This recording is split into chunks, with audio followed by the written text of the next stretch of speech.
Hey, thanks for joining me. So, this is Chandler Ragsdale coming to you from Monroe, Louisiana.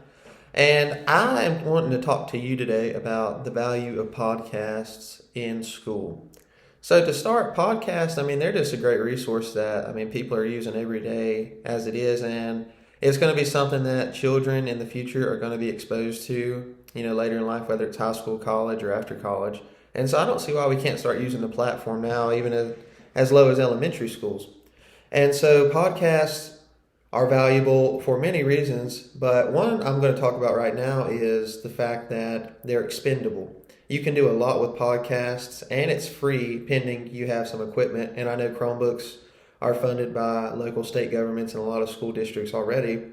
And so, it's just like you get to express yourself audibly, and it can be with any kind of assignment, from a math class to a science class to, social studies, English, whatever it is, from a review of a book to talking about a math problem and how hard the math homework was last night.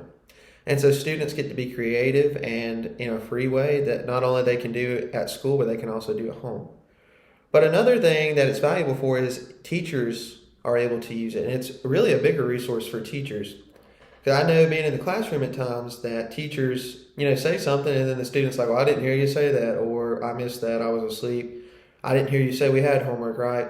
But recording your lecture every day and being able to upload it via podcast makes a huge difference, because the students have an opportunity to go back and re-listen to what was said that day in class. Now, obviously, this is going to be more valuable in the higher grades in college, but elementary school kids can still have access to these kinds of things in the higher grades.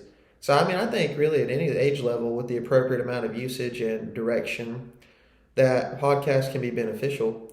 And I don't see why schools wouldn't use them. It wouldn't make a lot of sense to me. So we talked about how students can use the expendability of it to, be creative and do a lot of cool things, and teachers can also use it to review their lectures and lessons and whatnot. But the final thing is everybody else, so the students in the classroom are using it, the teachers can use it, but then also it gives people around the world to learn as well. Because, education is in a lot of areas, but I know right now that with coronavirus, there's some students virtual and there's some students in the physical classroom.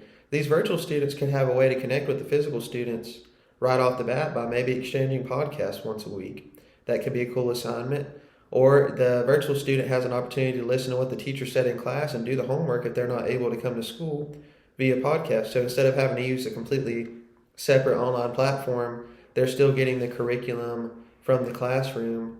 It's just being uploaded differently, and they don't have to be there to listen to it. They can review it at a later date.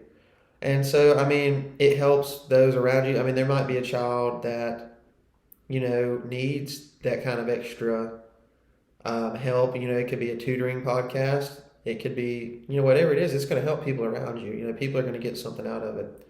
So I think podcasts are beneficial for education, and I really want to push for them in this school district. And so I hope you hear me, and I hope you're willing to work with it. Not only is it free, it's expendable, and everybody benefits from it. Thanks for taking the time to listen to me.